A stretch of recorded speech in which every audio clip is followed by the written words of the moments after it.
Sorteio da Champions tem final antecipada nas quartas de final. Possíveis clássicos podem tornar a final maior do que ela já é. E vamos analisar juntos os 4 confrontos das quartas de final da Champions League, também o caminho até a grande final em Wembley, em Londres.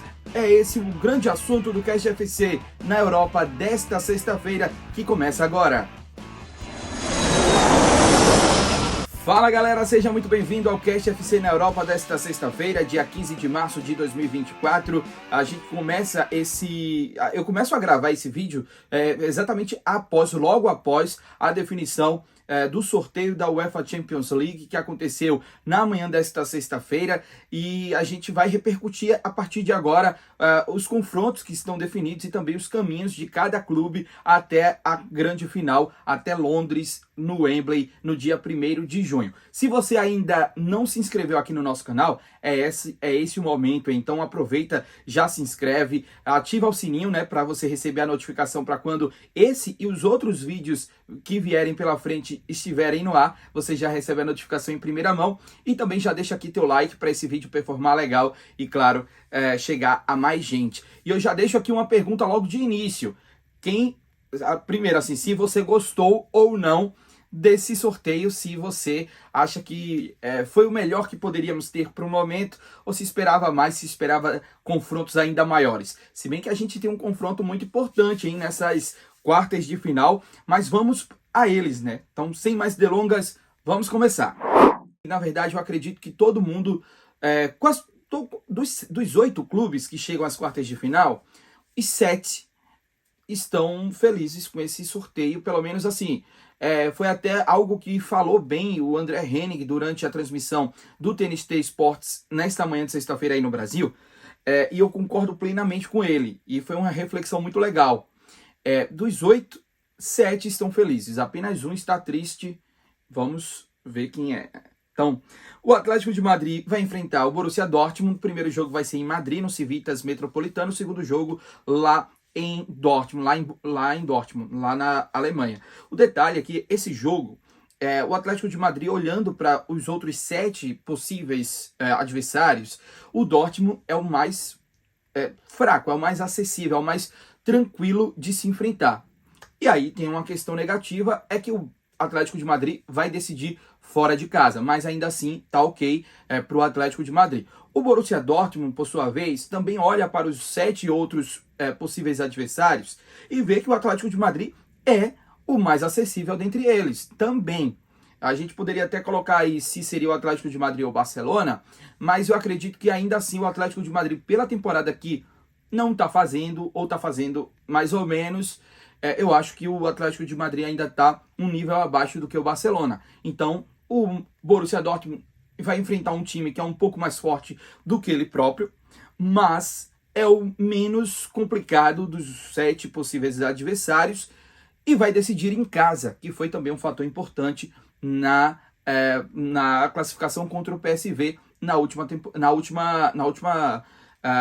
fase. Então, assim, é um confronto que os dois estão, teoricamente, felizes, né? Então, primeiro jogo, a gente lembra, vai ser em Madrid, e o segundo jogo em Dortmund, na Alemanha. A segunda quartas de final, aí PSG e Barcelona. E aí é um confronto histórico, de fato. Não tem quem não se recorde daquele 2016-2017, em que o PSG enfrenta o Barcelona nas oitavas de final, ganha o primeiro jogo em Paris por 4-0. Se tinha, né, que o PSG tinha já a classificação na mão, era só fazer o feijão com arroz no jogo no Camp Nou, só que aí era o Barcelona do outro lado, e aí o Barcelona deu um show numa noite inspiradíssima do trio MSN, Messi, Neymar e Luis Suárez. Os 3 arrasaram com o PSG. O PSG ainda fez um gol, né, que tornava a situação do Barcelona ainda pior, porque assim, tinha a questão ainda do gol marcado fora de casa, que valia, enfim, no critério de desempate, valeria mais. E aí o PSG lá faz um gol, obrigando o Barcelona a fazer 6, e o 6º gol saiu já nos acréscimos. Foi, de fato, uma noite histórica, marcada na história do futebol mundial, e que quem já tinha uma idade suficiente, né, para assistir, de fato, não se esquece. E os mais jovens hoje devem ter ouvido em algum momento, seja aquele áudio viralizando no WhatsApp, enfim, ou até mesmo nos grandes comentários, né, daquele jogo que de fato foi histórico. PSG chegou a eliminar o Barcelona em oportunidades depois, mas o que de fato fica marcado na memória é a questão do Barcelona. E aí esse jogo também há enfim, os dois lados acabam ficando agradados, né, com a situação, porque, por exemplo, PSG, ok, é o PSG, né, tem um grande time, o Luiz Henrique tem um grande plantel em mãos, só que já vem de temporadas frustradas, né, em nível europeu. O campeonato nacional já está na mão mesmo do PSG. A gente já vem falando aqui que o campeonato francês é de fato o campeonato para se decidir quem vai ficar na segunda colocação. Mas aí o PSG vai enfrentar um Barcelona que está se reestruturando, está um pouco mais consolidado do que nos anos anteriores, não vai jogar no Camp Nou. O primeiro jogo, inclusive, vai ser em Paris. O segundo jogo vai ser no Montjuic, em Barcelona, né? Que, inclusive, pela primeira vez, né, pulsou um pouco parecido com o Camp Nou na última fase, com a vitória do Barcelona sobre o Nápoles por 3-1. Então, vai ser um confronto também muito interessante, que os dois lados não tem muito o que temer. Assim, não é oh meu Deus, que difícil, peguei o clube mais difícil, poderia ser pior. Poderia ser melhor, claro, se o PSG, por exemplo, pega um Atlético de Madrid ou até o próprio Borussia Dortmund, porque se fosse colocar num ranking aqui de quem eu acho que é mais complicado para se passar do que aquele que é menos complicado, Atlético de Madrid e Borussia Dortmund estão lá embaixo. Então, assim, na minha opinião, de fato, os dois lados estão bem agradados aí com esse resultado. Arsenal e Bayern de Munique também, porque o Arsenal, por exemplo, se a gente for levar para a história, o Bayern de Munique, por exemplo, até no próprio 2016-2017, lá na Champions, que o Barcelona teve aquela virada histórica, naquela edição, Bayern de Munique enfrentou o Arsenal nas oitavas de final e aplicou 2 goleadas por 5-1 nos 2 jogos, tanto em Munique quanto também em Londres. O agregado foi 10-2, ou seja, se a gente for para o fator histórico, eu acho que o Bayern de Munique tem um peso maior do que o Arsenal. Só que a gente tem que analisar como eles chegam de momento. O Bayern de Munique vive aquela crise que a gente vinha falando, que foi um pouco maquiada com aquele 3-0 tranquilo diante da Lazio na última fase, mas que ainda assim vive essa crise. A saída iminente do Tuchel no fim da temporada, a frustração em relação ao campeonato alemão, a derrota, a possível perda do campeonato alemão, né, para o Leverkusen, tudo isso torna o Bayern um pouco fragilizado, um pouco, mas é sempre o Bayern, sempre é uma equipe muito forte.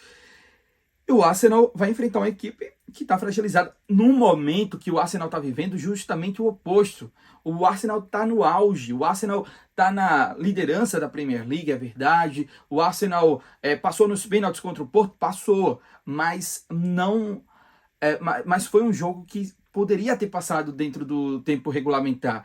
O Arsenal perdeu muitas chances de gol, muitas chances de fazer o segundo gol e poder passar tranquilo. E ainda assim manteve o mental, manteve uma equipe concentrada, também forte. O Arteta está fazendo um belíssimo trabalho nessa equipe do Arsenal, já vem de temporadas passadas. Temporada passada ficou no quase ali na Premier League. Essa temporada volta a assumir a liderança, brigando com 2 gigantes, o Liverpool e também o Manchester City. Enfim, então eu acho que o Arsenal vive um bom momento para enfrentar um Bayern que está fragilizado. Esse é um ponto a favor do Arsenal. E aí o Bayern tem um ponto a favor dele. Primeiro que ele é o próprio Bayern, né, que é uma equipe poderosa. Segundo que vai definir em casa no jogo na Allianz Arena, que aí se a gente for um pouco na fase passada, perdeu na Itália contra a Lazio, perdeu por 1-0, e aí chega em casa e uma atmosfera surreal da torcida do início ao fim e vai lá e consegue fazer 3-0 e vira. Então assim, as duas equipes têm pontos a celebrar e pontos a lamentar. Agora, esse último confronto aí, Real Madrid e City, para mim, é a final antecipada. Inclusive, teve espectadores nossos, né? Eu não vou lembrar qual foi o dia, quando a gente estava falando sobre a Champions League, eu perguntei quais seriam os favoritos ao título, e aí teve uma galera que comentou Manchester City e Real. Manchester City e Real. E agora não vai ter mais essa final. Se esperava, né, uma possível grande final, imagina, em Londres, Manchester City contra Real Madrid, seria uma belíssima final. Foi inclusive a semifinal da temporada passada. O City empatou no Bernabéu 1-1, Real e City empataram em 1-1, e aí no jogo em Manchester, no Etihad Stadium, o City aplicou uma goleada por 4-0 e passou para a grande final e foi campeão. E aí, de novo, a gente tem essa final antecipada, Manchester City, que até agora, né, tem enfrentado adversários bem tranquilos. Eu acho que essa é a primeira prova de fogo dessa equipe do Pep Guardiola nesta temporada da Champions. Então, assim, são 14 títulos de um lado, o Real Madrid tem 14 títulos, o City acabou de conquistar o primeiro, mas que vem voando. Eu acho que o único que não tem o que celebrar nesses 4 jogos, a única equipe que não tem um copo meio cheio para ver é o Real Madrid.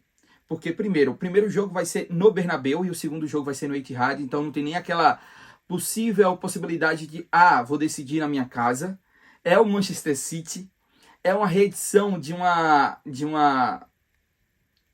edição, né? Desculpa até a redundância, eu sei, mas é uma repetição da edição da semifinal passada, que foi bem parecido. O primeiro jogo no Bernabéu, o segundo jogo no Etihad Stadium, e deu melhor para o City.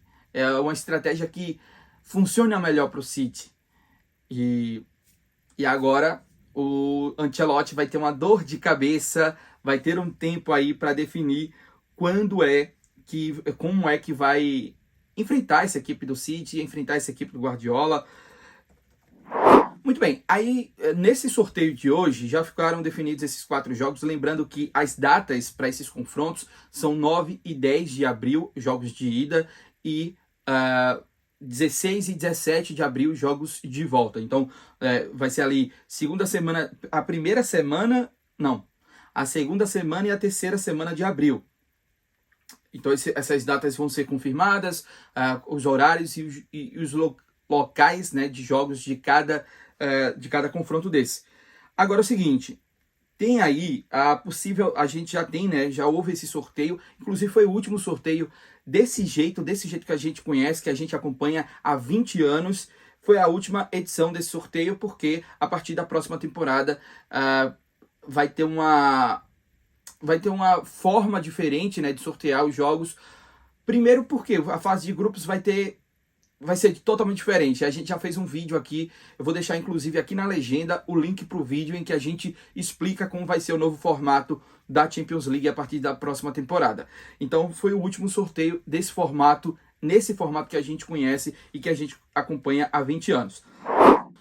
Aí, olhando para as semifinais, eu acho que a única coisa que eu colocaria, né, que é uma possibilidade de acontecer um Arsenal e Manchester City, um clássico inglês nas semifinais, garantindo aí a presença da Inglaterra na grande final, no jogo que vai ser em Wembley, na Inglaterra. Então, assim, ter um time inglês jogando em casa a grande final da Champions League seria um fator bem positivo para o país, né, para o futebol inglês em si. Só eu colocaria apenas isso, assim, porque é bom a gente lembrar que o vencedor de Atlético de Madrid e Borussia Dortmund vai enfrentar PSG ou Barcelona, e aí a gente pode ter, claro, também um confronto espanhol na mesma, né? Barcelona contra Atlético de Madrid, e aí o outro lado do chaveamento, Arsenal e Bayern de Munique, enfrentando Real Madrid e Manchester City. Um City e Bayern também seria um confronto que para mim seria uma final antecipada, né? Mas a gente já sabe, por exemplo, que não teremos uma final entre Manchester City e Arsenal, não teremos final. Se tiver, é uma semifinal. City e Bayern de Munique também, que é uma outra equipe que seria uma grande final, também não vai ser possível. O que vai ser possível? Um City PSG, City Barcelona, Bayern de Munique e PSG também, né? Enfim, estão em lados diferentes do chaveamento. Agora, a grande final é que a gente já começa a pensar em possíveis cenários. E aí eu queria destacar 3. Um Barcelona e Real Madrid seria uma excelente final, principalmente para se voltar os olhos novamente para o futebol espanhol, que tem perdido espaço no contexto europeu. Na minha opinião, hoje, é claro que Real Madrid e Barcelona são equipes que sempre vão ser respeitadas, mas hoje, se a gente analisar a qualidade do futebol em geral, o futebol europeu, o futebol espanhol está perdendo espaço para a Inglaterra, obviamente, que lidera isso tranquilamente, mas também perde para Itália, o futebol italiano, por exemplo, perde para o futebol alemão, está se perdendo um pouco o espaço, está se perdendo um pouco a força. Está começando a retomar agora, com o retorno do Barcelona, com a reestruturação do Barcelona e com a aparição do Barcelona também nessas quartas de final, também é um fator para ser celebrado pelos espanhóis. Então, Barcelona e Real Madrid seria muito interessante, Atlético de Madrid e Real Madrid também, porque já foi, né, final de Champions passadas, e o Atlético tem isso engasgado, né? Então acho que seria bem interessante. E um Dortmund e Bayern de Munique. Seria muito interessante de ver um clássico alemão numa grande final da Champions League, com 2 torcidas loucas e apaixonadas. Seria algo muito interessante, mas sendo bem sincero, eu quero saber agora de vocês aí de casa, quem vocês acham, quem vocês querem ver na grande final. Deixem seus palpites sobre as quartas de final também. Quem passa? Eu vou deixar o meu palpite, tá? Não vou ficar em cima do muro, não. Entre o Atlético de Madrid e Borussia Dortmund, eu acho que passa o Atlético. E aí, PSG e Barcelona. Esse é complicado. Esse é complicado. E eu acho que passa o PSG. Eu acho que passa o PSG. Teremos Atlético de Madrid e PSG uma semifinal. Arsenal e Bayern de Munique. Acho que passa o Arsenal. Eu já falei que o Arsenal, para mim, tem sido... Enfim, tem algo em mim diz que o Arsenal vai surpreender muito mais gente nesta temporada. Então, Arsenal e Bayern de Munique, eu vou apostar no Arsenal. E no Real Madrid e Manchester City, não tem pra onde correr, City mesmo. Então, para mim, as semifinais seriam Atlético de Madrid e PSG, Arsenal e Manchester City. E aí, a grande final, por exemplo, para mim, seria PSG e Manchester City na grande final em Londres. Seria algo interessante. Agora eu quero saber de você aí de casa, quem você acha, qual vai ser a sua final, quem passa nesses confrontos de quartas de final, né? E quem vai ser o grande campeão. Deixa aqui nos comentários que a gente vai deixar isso aqui, tudo vai ficar gravado aqui no vídeo, porque a gente vai voltar nele sempre que a Champions for andando para frente, para a gente ver quem acertou e quem não acertou. Vai ser bem legal e eu estou bem curioso para saber a opinião de vocês. Um grande abraço para vocês, o Cash FC na Europa fica por aqui e a gente se encontra na segunda-feira em mais uma semana importante, hein? Porque é data FIFA e vai ter amistosos da seleção brasileira que a gente vai acompanhar bem de perto. Então é isso, a gente se encontra na próxima segunda. Um bom final de semana para todo mundo. Sextou!